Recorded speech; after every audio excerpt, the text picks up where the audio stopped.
Assalamualaikum warahmatullahi wabarakatuh. Perkenalkan, nama saya Muhammad Faisal Ramdhani dari kelas hukum 22A. Di sini saya akan mempresentasikan kembali materi sesi 2 Kapital Selekta Hukum Perdata.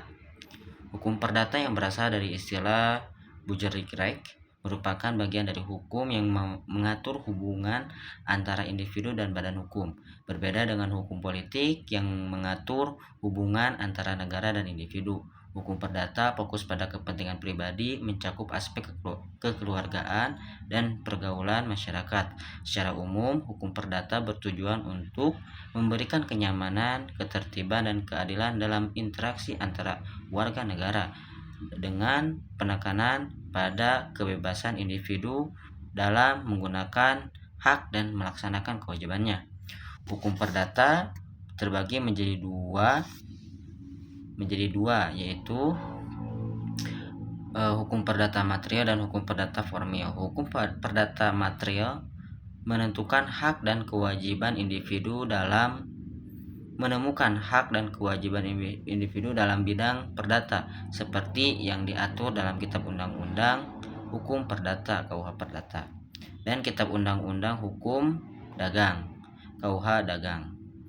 Kitab Undang-Undang Hukum Dagang, dalam ini penegakannya negara umumnya tidak secara langsung campur tangan, melainkan menyarankan kepada para pihak-pihak yang berkepentingan untuk mempertahankan hak melalui pengadilannya. Sementara itu, hukum perdata formil, hukum acara perdata mengatur tata cara pelaksanaan dan penegakan hukum pada material.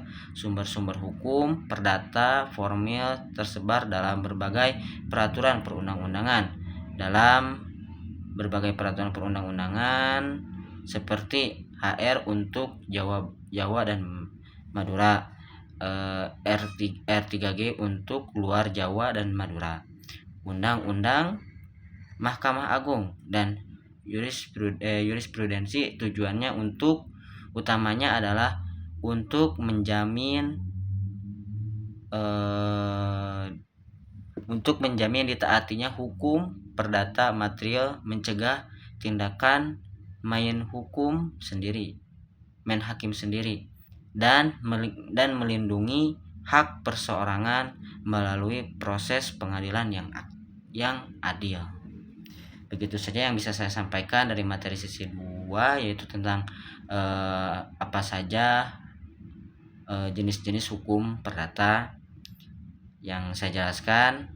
Kesimpulannya yaitu hukum perdata dibagi menjadi dua bagian, yaitu hukum perdata formil dan hukum perdata material, yang dimana perbedaannya dari kedua belah pihak, dari kedua tersebut, yaitu aspek hukum yang berbeda dengan tatanan caranya, serta perbedaannya yaitu dengan signifikan yang emang dari materialnya, dari formilnya, bahkan undang-undang yang diatur pun berbeda, dan ada batas lokasi yang memang digunakan dalam berbagai hukum yang terbagi menjadi dua bagian tersebut. Begitu saja yang bisa saya sampaikan. Wabillahi taufiq wal hidayah. Assalamualaikum warahmatullahi wabarakatuh.